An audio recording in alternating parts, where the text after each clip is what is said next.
Hey guys, it's Natalie, aka Buttercup Budgets. Welcome back to my channel. As promised, I will be filming my About Me video today.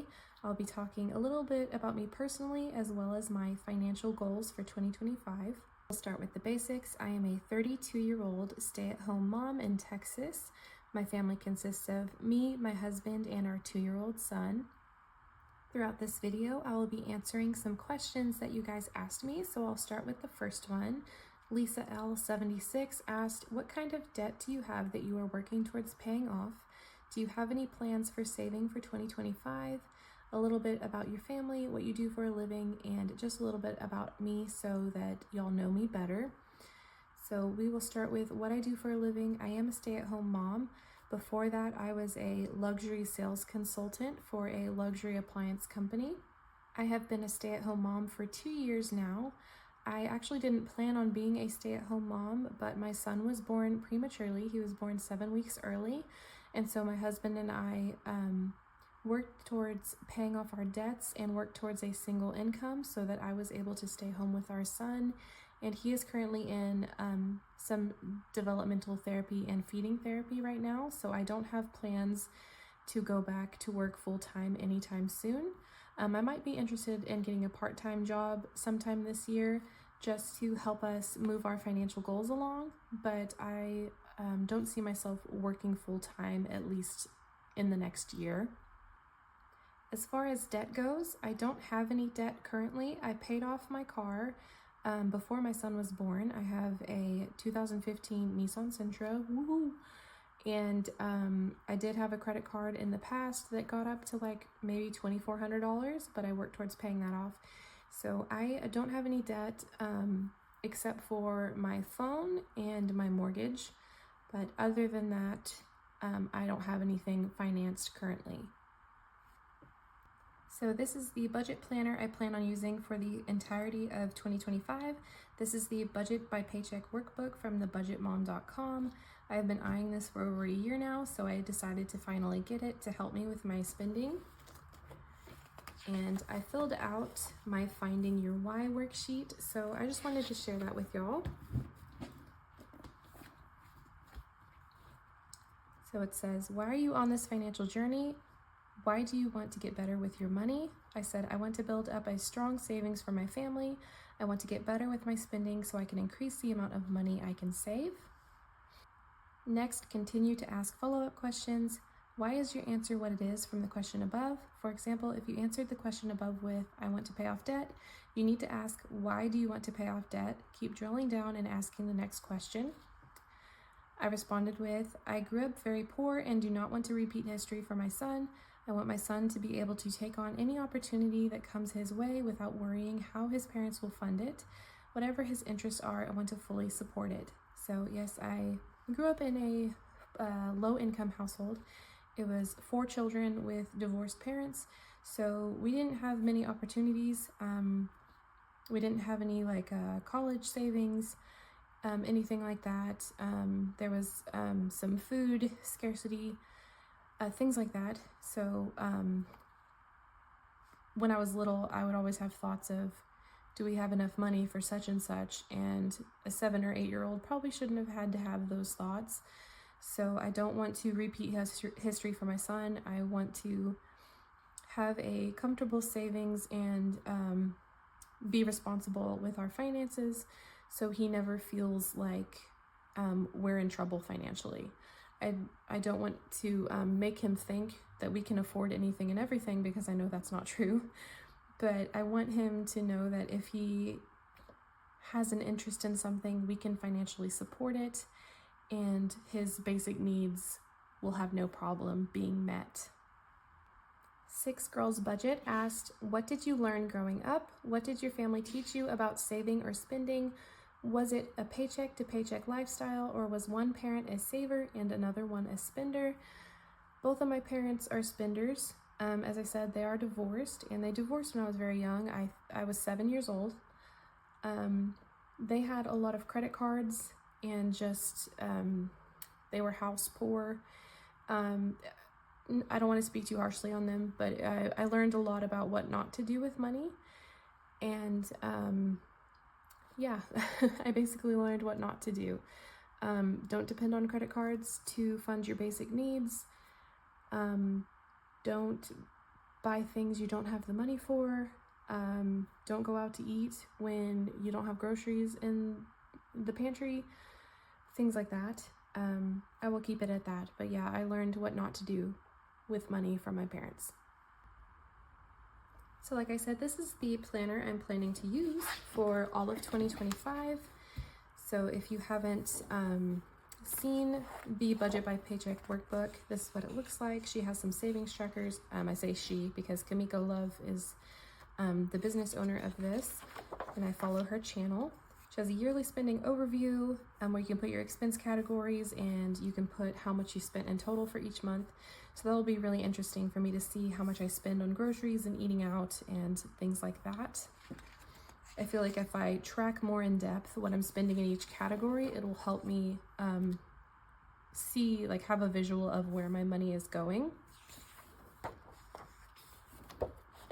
Here's my blank calendar for January. And then we have the paycheck budget breakdown right here. So I'll be filling this out every week. I don't know if I'm going to film it. Let me know if you like Budget with Me's. I'm already planning on doing 2 to 3 videos a week, so I don't know if 4 videos a week would be overkill to film this each week, but let me know if you do enjoy Budget with Me's. I might find a way to insert it in one of my videos I already film. So yeah, I will be using this all of 2025 to help with my spending. And next question. Sandy Saves asked, what do you struggle with most financially and what strategies do you use to overcome it? So I have always struggled with saving for the sake of saving money. If I have a goal in mind, I can do that just fine, like saving up for a down payment on a car or saving for a new computer. I've always been good at saving the money before a big purchase, but saving just to have money in a savings account was always a struggle for me. I have gotten better at saving, and I do have some money in savings currently. Basically, I just made it a priority to send money to my savings account before I did anything else with my money, and out of sight, out of mind. So if I send money to my savings account, it's already in there, and that is like spent money, and I can't do anything with that except save it. So that is how I overcame my problem with not saving money just to save. Okay, moving on. I'll be talking about some goals that I have for 2025. Goal number 1 is to open a high yield savings account. I actually don't have one yet, so if you have a bank that you recommend, I was looking into Ally. Let me know if you recommend them. I want to have a bank account where I can have little buckets where I can put different categories and give different money amounts to and still get that interest. So let me know if you have a high yield savings account that you recommend. I want to build a $1,000 emergency fund this year. I have money in savings in case something happens, but I think every year I should be building at least a $1,000 emergency fund because you never know what's going to happen. I want to have $500 saved in a general savings account for my son, and I want to open a 529, a college fund for my son, and start adding to that this year, or next year I should say, 2025. Possible purchases this year, these are wants and needs. New couch. Ours is gross. It has a toddler and 2 cats all over it all the time, so we want a new couch, but it's not an emergency, so we'll be saving for this. Washing machine is starting to become an emergency. Front load washers are susceptible to mold, and it is very hard to clean that out when I start to see it around the little rim of the little entrance, little bumper thing.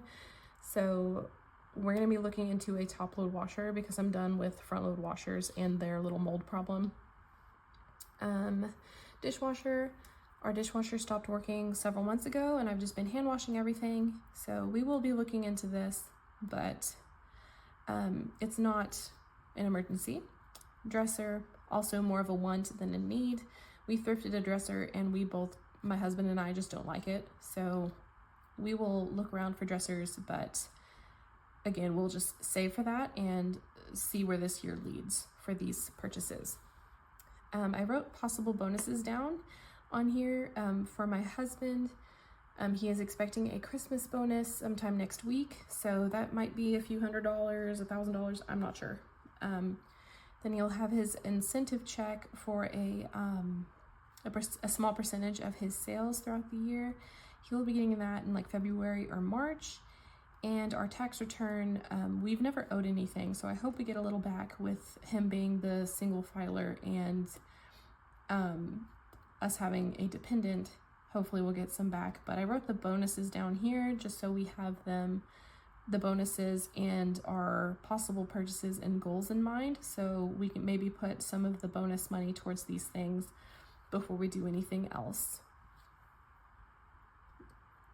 Next question, the Hopeful Budgeter and She's Simply Joyful both asked me how I got started budgeting. So a few years ago, there was a YouTuber named Pink X Budgets. I'm sure some of y'all remember her. She was a very popular cash stuffer. I think she went viral and one of her videos showed up in my recommended, and I ended up watching all of her videos. Every time she uploaded, I would always watch her video, and I got started with cash stuffing then, so that was at the beginning of 2021, and that year I had a lot going on. I was planning my wedding, and I was working full-time and got paid bi-weekly, so I